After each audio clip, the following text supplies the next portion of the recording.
tabaranaatu taaddaati duraan takkan fuudha jeetta akka barbaada arra inumaa taraatana dhiirummaa isaan agarsiisuuf dhala lama fuudhuudha. Assalaamu alaykum warahmatullahi wabarakatuh. Hordoftoota kabajamtoota keenya deebi'ee dhufeetiin jira. Faayoo maal qabatee dhuftee cunqasan hin oolu akkuma beekamu gaa. Waan isinirraa banneef waa'ee takka qabadheet maal isinii dhufeen isinii jaa hordoftoota qaqqaalee kiyya.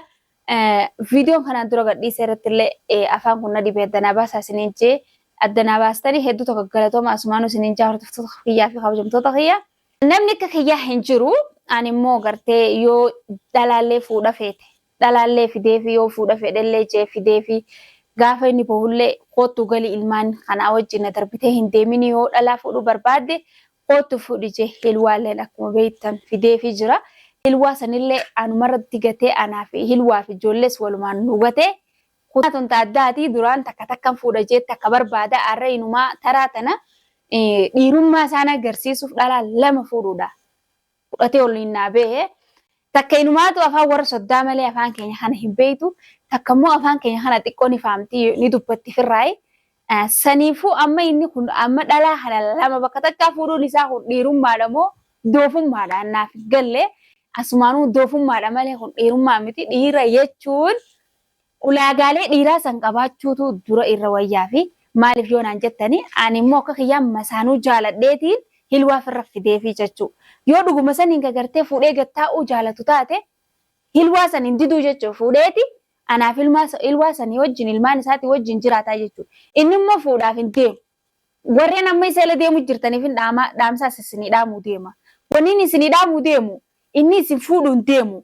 Maallaqa keessan kagartee dafka keessan kagandaa arabaa dalagattanii mana arabaa keessaa saanaa dhiixanii haftaatanii gubattanii fiddan kana isinirraa nyaachuu deema malee isinis fuudhuun hin deemu. Karaan keessan karuma kiyyaati. Iccitii guddoo takkataniin isinii baasutu jira. Amma immoo viidiyoo takka laalleeti walitti deebinaameedha. Tokkoffaa akkamitti wal bira dhuftanii akkamitti maallaqa aangoo walirraa fudhatan tokkotti iyyuu sijjammar maal haa ta'u jettee itti kennita anatti maan kennin amma ishiitti kennite. Minyoota naafis adda baasuu barbaaddeeti. Minyooti isin gaafatin maallaqa. Maafan hin gaafanne garuu ani kan na dhibee birrii kana maazarii bira qabattee adeemtu kan jettu kan maaliiti beema. Waa'ee namni haasa'u isa kan dhageenye. Viidiyoo kana akkuma dhageessanitti viidiyoon tun waa'ee maallaqa haasa'utti maallaqa ummaa ta'eetiif minyooti moo maali maqaan isii minyootittiin kanneen jechuun jira. Minyootiin inni itti kanne hin jirtu. Laal amma iccitii guddoo jira bar minyootiin inni juuquun katte kanne hin jirtu. Maallaqa minyootuma fuudheeti. Isi sanillee jaartii godhachuu deemu waan ta'eef maallaqa isi saniin talataanii fuudheeti haadhan talatanaatti ergee jechuu geessiif jeeni maallaquma talaati intalatanaaf haadhan talatanaatti erguudhaaf yaani kannee jechuu maallaqni inni dalagee akkasi dooraala 500 godhee dhaadheessee himu san hin jiru. Maaliif jennaan intaluma sanirraa fuudheeti intala san fuudhuudhaaf tanarratti illee akka nama gartee aayyoo ta'eetiif haa ergitu aayyoo ta'eetiif masluufa haa ta'u aayyoo ta'eetiif waan takka bitattu aayyoon ta'e jeeti isi matanaa doomsee kararraa meeffatee hogguu isiin namni kanaa kun nama gaariidha aayyoo tiyyaaf masluufa erge aayyoo tiyyaaf kana erge jetteeti gowwoomte isa jala qabamuu deemti. Yaada juuni inni kana hundatti himu jira malee raajuun maallaqa qabaate haadhan talaati ergutti hin jiru jechuudha. Maallaquma talataanii sanii fuudhee miiciyyuma sanirraa deema aayyoo isiitii keessi isaan lachuutu gowwoomseeti. Wal nyaachisu jira jechuudha. Amma dubbiin akkam fakkaatti. Tanii fi afaan Oromoo xiqqoo dubbattu tana haadha isiiti maallaqa gartee afaan Oromoon dubbannee tan geesseefi jechuudha. Itti dukkanoomseeti dukkana keessa jiranii jechuudha jarri lachuutu. Isiin ammoo maallaqa kana osoo natti hin kannin maaf isa kannitaa jechuudha jirti. Inni immoo wanni isitti kanniniif dalagatee kishasaa keessaa waan baasee ittiin kanniniifi isii saniin haadhan talaatii geessichee itti himee jechuudha. Yoo jaalalti maallaqa irratti hundooytu qabeenya irratti hundooytu laal jaalalti onneedha akkasii namaa baate waan takka irratti illee hundooytu jechuudha. Gartee kabajaa nama saniitii fi onnee nama sanii fudhatte jechuudha. Jaalala jechuun takkasiiti. Amma taati deemtuun tun maallaqaaf isii jaalachuu jirta moo naan galle maaliifi ani amma asirratti ol bee dubbachuun kun ijoolluma garteeti dukkana yaastu tan dukkana tanarraa hara ifaa deemanii jeen dubbachuu jira malee. Yaani dantaa ta'e qabaadhallee miti raaju sigalee jira miti.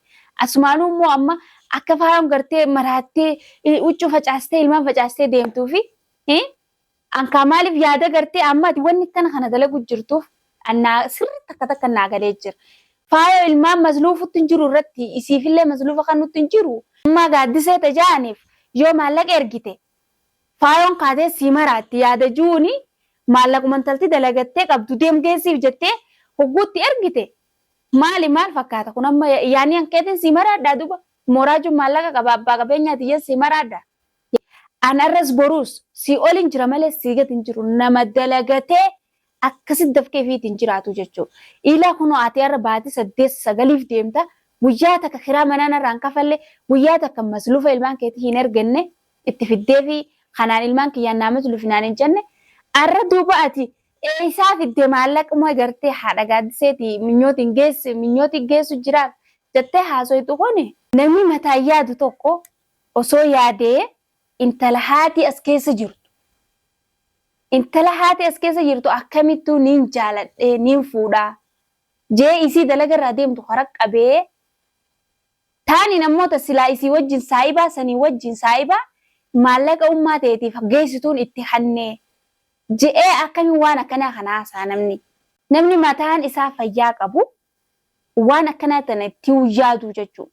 Amma inni sammuun qabu silaa sammuu qabaatee waan akkanaa tana yaadu. Amma dhugaa yaan warri kiyyaas keessa hin jiru saniif akkana ilmaan argatee kana hunda kan dhidhiitataa jechuudha. Amma inni intaluma haati as keessa jirtu takka inumaa karaa dalagaa irraa butee qabee ifiifillee kabajaa dhabee miyyoo sanillee kabajaa dhoorkee haadhuma gartee miyyoo sanuu kabajaa dhoorkuu deema inni isaanuma hundaa'u ifi kabajaan qabu inni haadhaaf ilmoollee kabajaa dhoorkuu deema jechuudha. Miyyoon dalaga jirti maallaqa akka waan miyyoon isii ergitee fi akkas faa fakkeesseeti maallaqa kanatti naqe. Maallaqa kana miyyoo kanneen deemummaa isiiti geessi. Haati isii barni dhageessi irra futtu hin jirtu bara akkuma ati gartee dhageessutti isii haati miciyyoolleen akkasuma dhageessii bara. Jazaan kee hundi ganaa kafalamu taa'uun akkatti chilaalu. Haati miciyyoo ganaa fannisteeti si fannistee si jala teessee si jala lulluuqachuu teessii jechuudha. Ani maatiin qabu, ani jaartiin qabu jee akkamitti maayirra dhaabbatee kijibuu danda'e. Ani maatiin qabu, haadha manaan qabu, bultiin ijaarree jee haala kanaan haasa'u jira jechuudha. Dhuguma sanitti amma inni kun nama fayyaa qabu jennamoo mee nama fayyaa hin qabne yookaan immoo nama maraataa nama yaaduu hin dandeenye. Nama yaaduu hin dandeenye yoo jenneenis irraa tola malee irraa bareeda malee irraa illee hin fokkatu jechuudha. Nama yaadne jechuudha. Amma namni keefittuu dhalaa je'ee maatii isaa akkamitti dhalaa je'ee dhalaan takka gu'ati bultii qabda jetteen moo isiin hortu suni ilmaan isaa kana caalti. Ilmaan hin qabu maal jaartii kana bultiin qabu jee waa'ee kanaas dubbatee jechuudha. Yoo mataan kee kas yaadu taate gartee dhaamsan sii dhaama. Dhaamsiniin an sii dhaamu inni abbaa ilmaan lamaati. Afaan Oromoon ifaamtoo akka ta'u ta'e inni raajuun jettan abbaa ilmaan lamaati. Ani jaartii isaati. Yoo lakkii gartee osuma ani sagaleeti jettana dhagayaa lakkii gurbaan kun naa ta'a jettee kajala rarraatu taate siifillee hin milkootu. Maaliif jiina kaafadhu?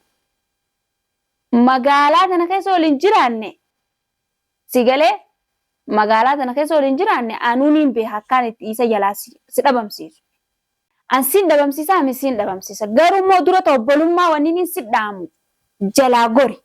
Karaa inni deemurra hin deemin. Karaa raajuun deemurra hin deemin. Jalaa dhaabbadhu jechuudha. Yoo jalaa dhaabbatte. Otommoo hogguu dubbiin dhufte haatee dubbachuurra haati miyyootiis ammumaan tana miyyoote qabi. Raajuu jechuun abbaa ilmaan lamaati.